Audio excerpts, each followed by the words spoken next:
I could try to give you a glimpse of royalty through the eyes of the Torah, because I feel that I can speak to you. I am privy to seeing a few generations of royalty in our Gedolim. And I would like to share with you some of the things that I saw, because I feel we have such a rich heritage that if we know a little bit about it, it would touch us in such a way that we would want to emulate some of the midos, some of the characteristics that they showed through the generations. And I would like to start with my great-grandfather. My great-grandfather, whose last name was Frank, I think he was the last of the ones to be a wealthy man. He was a very wealthy man who was known all over for his tzedakah, for his charity. And it was described to the family, this magnificent Chinese chest that was embellished with gold lions and all sorts of things on there. And he kept his money in that chest. Now it seems like my great-grandmother has what you call a iron hand and a velvet glove. She really ruled the roost over there. And one of the stories that went through the family about her was that she had an ambassador come to the house, and she served a duck. And as the maid, the nanchka, brought the duck to the table, it slid off on the floor. And without batting an eyelid, she said to her, "Pick it up and bring the other one." Of course, you all know there was no other one. Anyway, it seems that a poor man came to my great-grandfather and said he needed money, and he needed it right away, because he was told that if he could pay a certain amount of money within 2 hours, that they would let him open up a bakery. He would have a bakery to make his living with. And my grandmother, being a smart lady, took the key along with her when she went shopping, the key to the chest where the money was. But when he heard that it was imperative for this man to have the money, he picked up a hatchet and he chopped this beautiful chest to get in it, to take the money out. And of course, he had to meet the wrath of my great-grandmother. And she came back and she found this. And I think we'll skip that part. But she really put him to task. "Couldn't you wait till I got home?" And he said, and this is something that we could all learn from, when a man is in pain and he needs something and it can make the difference between his livelihood and not, you don't wait. And this was his credo that went through the family, to know that when you have an opportunity to do mitzvahs, you do it. Not when it's convenient to you, but you do it when the person needs it. And that's the big difference, to know when it's needed and how to do it and when to do the tzedakah. Now, my father at that time, and this is another story which is difficult for me to comprehend. He was not quite 13 when his father took him to a yeshiva for learning. He lived in a very small town where he was the youngest son of, and here you can take whichever you want because I don't know which is true. Some say 5 daughters, some say 7. And he was the youngest and the only boy. You can imagine 7 girls and this little boy, and his father took him to learn in the yeshiva. And the head of the yeshiva, the Rosh Yeshiva, saw right away that this was someone that had the potential of accomplishing a lot in Torah. So he took him into his home and kept him. The whole time he was in the yeshiva in the early days, he took him and kept him in his house. And the story goes that he was a very good swimmer. I guess in those days they let the boys go swimming, I don't know. But he went down to the river to go to swim, and the Kazakhs at that time grabbed him, and in the process they poked one of his eyes. So he was blind in that one eye all the time. And they brought him into the town, and they said, look who we have, and you're going to have to pay a lot of money to get him back. Because they knew, they used to call him the Dalhiniver Ilu, which means the name of the town was Dalhiniver Genius. And that they knew it, and they knew that they could get a lot of reward for him, ransom. And the head of the yeshiva went out, and this I heard from people who were there. They went out into the street. He went out into the street, and he was screaming, and he said, we have to collect, bring your jewels, bring everything, we have to save this young man. And so they did. They brought and saved his life. When my father came to America, America was really what we call a midbar. It was a desert, and it was very difficult to start a yeshiva. He went first to New Haven. Stop me if you're getting bored. Stopped in New Haven, where the yeshiva from Cleveland was. And in New Haven, he stayed there a few years, and then when he was more settled, he called for my mother and I to come to America. I remember only one thing I'd like to share with you, because it's a memory. You have to look back, and there's certain things stick with you. The last day before we left Slobodka, I'm sure you've all heard of Slobodka, and the books is always full of stories from Slobodka. My mother took me to the river, and as a 4-year-old child, I remember the soldiers were putting heavy sandbags, because it was overflowing, and they put sandbags all around, and in the water there was a house, and it was drifting, and the water was up to the roof, and on the roof was a dog. And I always wondered what happened to that dog. It's a memory that stayed. I must have been a very precocious child, because when we came to America, we came to New Haven, and my father came with a group of 4 Bachurim to pick us up, and they were all big and fat. And so I, of course, had to tell my father, it looks like they eat more than they learn. That has gone through the history. That has stayed. And there were things that were very difficult. I remember, I must have been about 5 then, where there was a knock on the door in Cleveland, where the New Haven group came.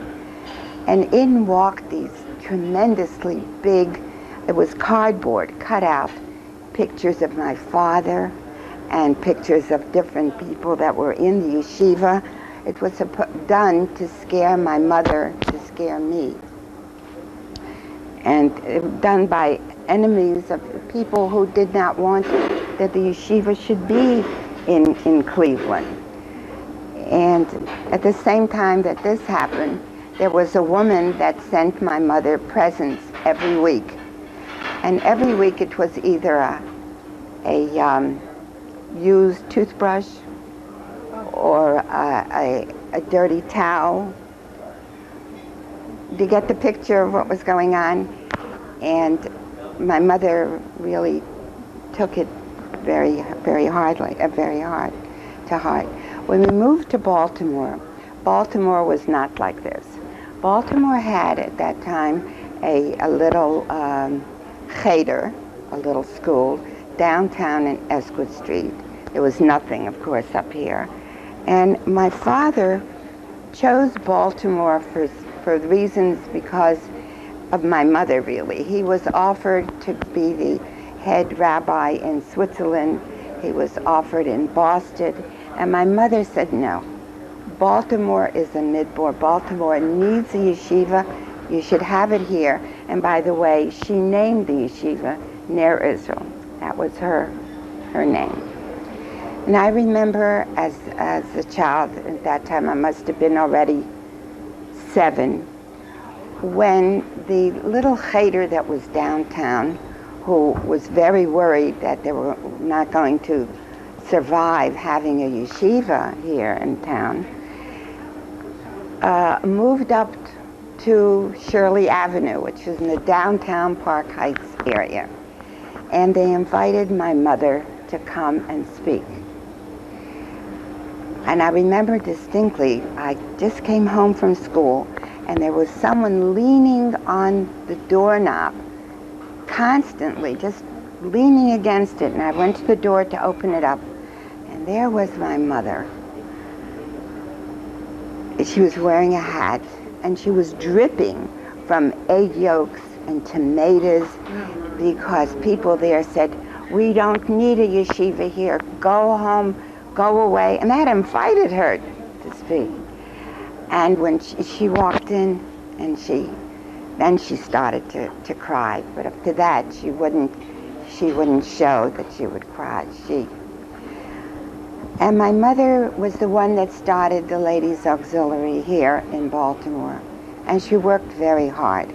She would make luncheons, and she would have really worked hard to have things the way it should be.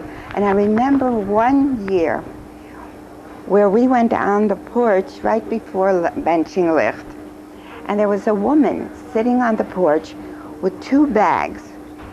And my mother said, what can I do for you? She said, I have nowhere to go, and I need a place for Shabbos. And she told us her name. She came, but she didn't stay just for Shabbos. We had her for about 3 weeks. And if anybody would ask her, where did you come from? She would say California. Now, I would walk into the bathroom.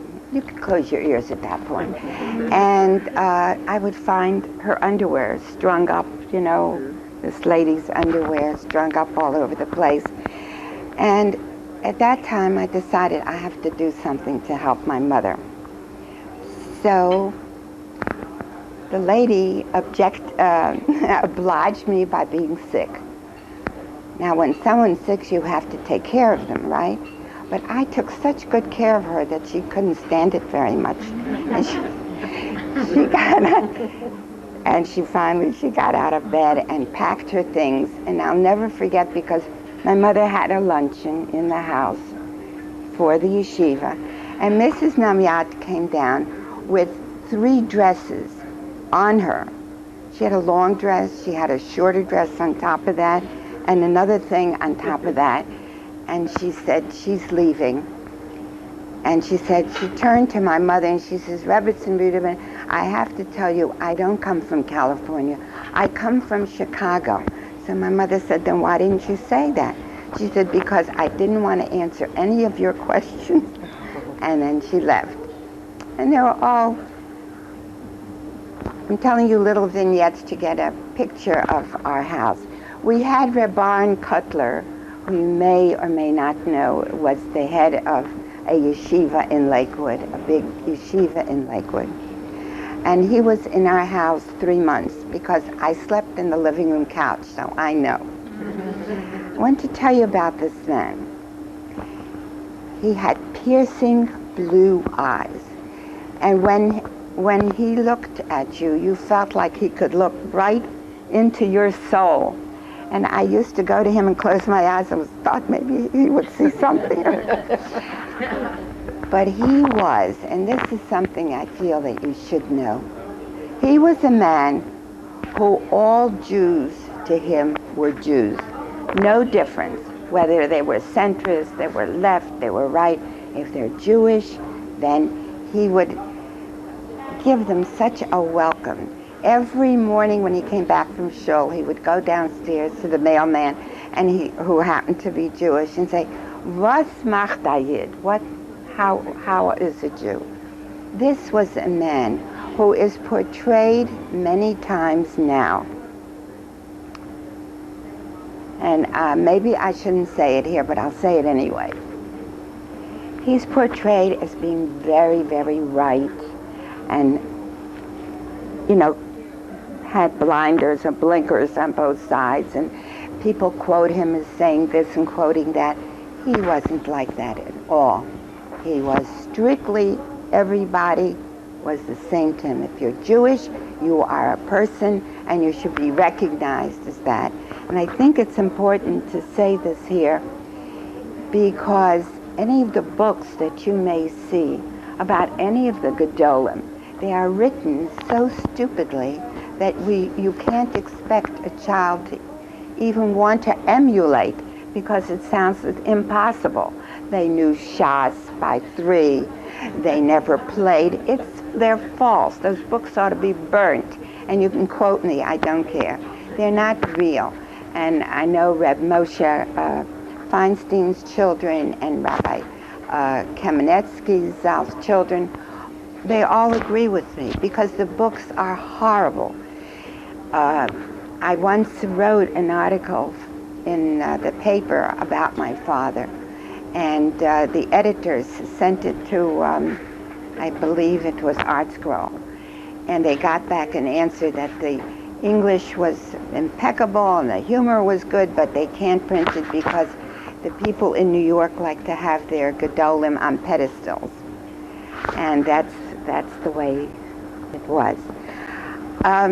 The life was not easy, because we always had people coming from all over the world into the house. And there was a time when the yeshiva went through, it was 8 weeks of not being paid. Now my mother had to take from 3 dairies. She couldn't take milk from 1 dairy, because they would be insulted and wouldn't give milk to the yeshiva. The same thing with bread. There were bakeries that she had to buy from, but it had to be more than 1 because they wouldn't send to the yeshiva. At that time, I remember very often that collectors would come to the door, and we'd have to say, you have to wait. And I remember at that period of time, you know what a mashilach is? We have them today too. Men that come collecting. There was one man that my mother gave 50 cents to, her last 50 cents. And he threw it at her and spit. And he said, "What do you think I am?" And it made such an impression on me. Here was her the only thing she had that she gave. But that's all she had. My father had a convention of rabbis from Slobodka come, and my mother opened up these cans, these double tuna cans, and made a whole platter. Must have been, I think she opened 8 cans of big cans, and she had vegetable soup and brought this whole platter out. And one of the rabbis there took the whole tray, he says, the whole platter, he says, "Oh, Rebbetzens, it's just..."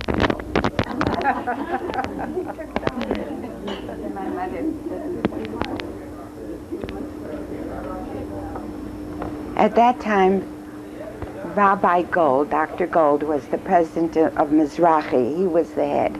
And Rabbi Silver was the head of the Aguda. Rabbi Silver was a man, wherever he traveled with a medicine bag. And in there was his chicken or his meat. And he would keep it in the bag, and wherever he went, he wouldn't eat in anybody's house. And he brought it to this luncheon that they had. And my mother, of course, served everybody on china.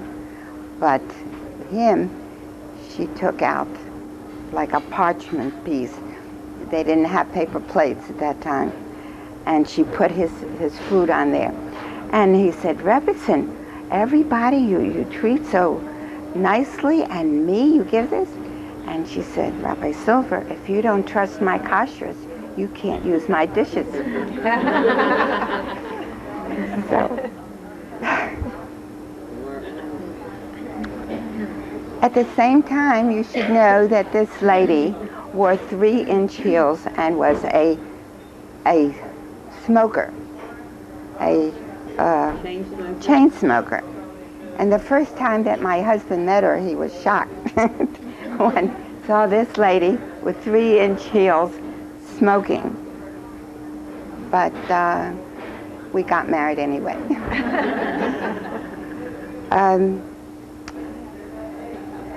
I must tell you that looking back at certain things, I see that there were many times that my parents would have said, it's enough, we've gone through enough, and let's chuck it. But my mother was always the one to encourage, no, this is fine, we have to keep doing what we can. I remember that my father went walking with someone, and at that time there were seven bachurim in the yeshiva, and he said to Reb Moshe, he said, Reb Moshe, I don't know where we're going to have money to buy food for supper tonight. I heard this from Rabbi Lefkowitz. Rabbi Lefkowitz that lives here, his father. And 5 minutes later, they were walking on Garrison Boulevard where the new IBM building was just built. I said, oh, you know, Moshe, you see that building? The yeshiva needs a building like that. So Moshe said, he said, Rebbe, you just said you don't have money for the supper tonight. Yes, now, but it will be. It will be. And of course, he had the vision, and I think most of you have been at Ner Israel and have seen that there are now over 600 Bachrim and about 7 buildings, and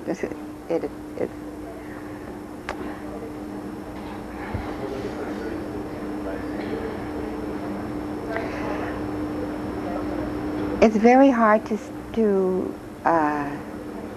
speak about Rabbi Weinberg, because there was so much that we did together as, I hate to use the term team, but we were, because we went to the areas where there wasn't anything. And Cheryl's grandparents, we went to Lexington Park, Maryland. That was the beginning of seed program. There was no such thing then as seed program. And every Wednesday, we would rent a car, and we would go to Lexington Park, Maryland. It took us 2.5 hours to get there, and sometimes longer. We went in all kinds of weather, and we went to visit the people in the stores, and then we had in a trailer. We met in a trailer. They had Mincha and Ma'ariv services there, and right from the beginning it was interesting. They were so used to sitting separate when we were there for the services that when we had a dinner, they automatically sat separate. And we went there for almost 8 years until we left. And there they built a shul from the ground up. They did everything themselves. The only thing they didn't do was the electricity, but outside of that, the men of the shul built the shul bit by bit. And I want to tell you something from there, because it's something about Cheryl's grandmother, but also it was a very interesting thing there. They were on the scaffolding, working on the roof, when the scaffolding broke, and the kids were under the scaffolding playing. So her grandfather stood up with a broken back because he'd fallen, because he was afraid that the children were under the scaffolding. Well, of course, when we heard about it, we went straight down. And her grandmother said, well, Rabbi Weinberg, now you tell me this. They were working on a house of God. How could this happen to them? And I remember Rabbi Weinberg said, Pearl, would you go in the middle of the street and put your hands out and say, cars come at me because God is protecting me? You wouldn't do that. They used green scaffolding, which couldn't take the weight of the wood. So how do you expect this not to happen? There was a lady there, and I kind of going from there into where I want to go into Jewish women. There was a lady there, if you can try to picture her. She was short and roly-poly and always wore dangling earrings and many, many bracelets and many, many rings and rouge, like a little circle of rouge on both cheeks. And she would walk, excuse me, this way with you. And everybody, when they saw her, they said, oh, Mrs. Lessons is coming. And everybody would, make some kind of remark when they saw her. And her husband treated her royally. She was like a Cupid doll. In her house, every piece of furniture had a cushion on it. Sweetheart, honey, that type of thing. And he did the shopping and he did the ironing. And this is the way you saw Mrs. Lesson. One day we get a call, Mrs. Lesson's husband was Nifter. And I think our children were ill. There were 3 weeks that we didn't go down. And finally, when we went down, we rang the doorbell. And we heard singing, humming. And Mrs. Lessons opened the door. And there wasn't Mrs. Lessons. She was wearing a little house dress, no ornaments on it, little pearl earrings, standing and ironing. And there weren't any pillows around. All the pillows were gone. And I'm sure that she noticed, that we looked like, who is this? And she said, I'll tell you.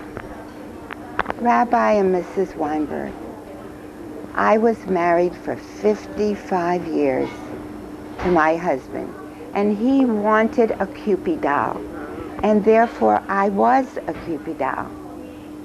Now, she said, I work in the business, I am my own person, but I can tell you I made him happy because this is what he wanted. And so Mrs. Lessons, for all those years, had played a part. And she was happy because she made her husband happy. And that was a very big lesson to learn.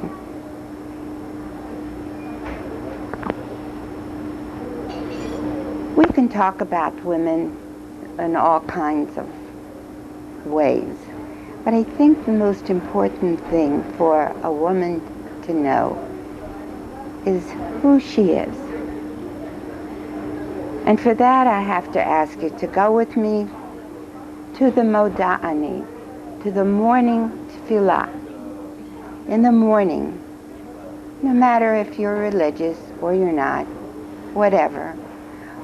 But you should start your day in thanking the Lord for giving you back your neshama, your soul. And the ending words of the tefillah, which many times, and I speak to the children in school, they don't realize what it is. It's Rabbah emunasecha. Great is your belief. Not great in my belief in HaKadosh Baruch Hu, but great in Hashem's belief in me, that he gave me back my neshama. And how do you thank him? You can't send a thank you to God You don't thank him in person. How can you thank him? You can thank him by realizing that he has enough faith in you as a human being and as a person that he's giving you a new day. So whatever you do in that day should reflect the love that he has given you by giving you a new day and utilizing that day to the best of your capabilities. And I think that it's so important for a woman to understand what her role is and to use the gifts that he's given and not to have to walk around with your shoulders down and look like you're a nothing, because each and every one of us are a something. And whatever you do, you give to your husband the support and the cooperation and the care that he needs. That's a tremendous thing to do. And that is something that many times the women do not have. Unfortunately, I can tell you from experience working with domestic abuse that there are many times when a woman hears, instead of how wonderful you are, you're a nothing, you're a nobody. I've dealt with these women. That is the worst part of domestic abuse, is the emotional abuse that these women have. And I certainly don't want to stop here and discuss that, but to leave you with the thought that you have so much to give. And in the giving, know that we are the agents of the Eibishter. And when we do, we are doing what we're supposed to. I hear women say, well, I knit or I have art, but I shouldn't do that because you have to do avodas Hashem. It is avodas Hashem. It is working God's work, because he gave you these talents to use. You don't hide them. You use them and give them to your children, or give them a home where they see Torah and mitzvahs, and they see really avodas Hashem, and you give of yourself to others to a degree. And that degree, each and every one of us have to make our own choices. But you have that responsibility which HaKadosh Baruch Hu gave you. He gave to me. And I hope, if nothing else, to take away from being here, and I must thank you for listening and at the same time beg your forgiveness. I know it wasn't what you expected. To take away from here that you are somebody, and you do leave a mark on those near you and those that see you, because you are representative of the Eibishter. And this is what a Jewish woman should do. Thank you.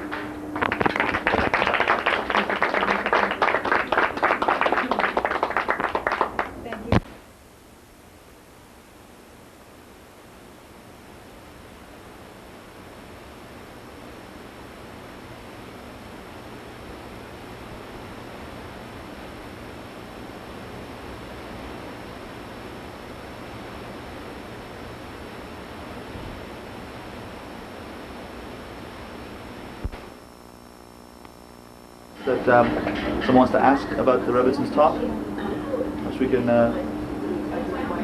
Very interesting. How do you get our scroll to write these in languages? There are other publishers, and I just was ordered, I should say, by Rabbi Shmuel Kamenetsky not to answer the phone every morning. 2 hours you must write. And I didn't tell you this. I should have told you this. That when Rabbi Cutler left Baltimore, my father gave him some boys to take along with him to start Lakewood, and also he took the financial director, Rabbi Rubenstein, and a 17-year-old boy who was a very, very good Talmud, but who didn't ask permission for my father to go. And this was Rabbi Shmuel Kamenetsky. Now, when I spoke to him 3 weeks ago, and he said, you have to write and give a true picture of the Gedolim like they were. And I said, well, suppose I write about a 17-year-old boy that didn't ask his Rebbe's permission to go. And he said, would you use my name? Yes, I would. It would make it more interesting. He said, well, okay. Ladies, any other questions perhaps you can ask the Rebbetzin about?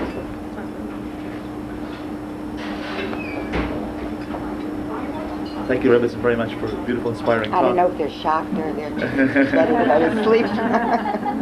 Thank you so much for coming. Thank you.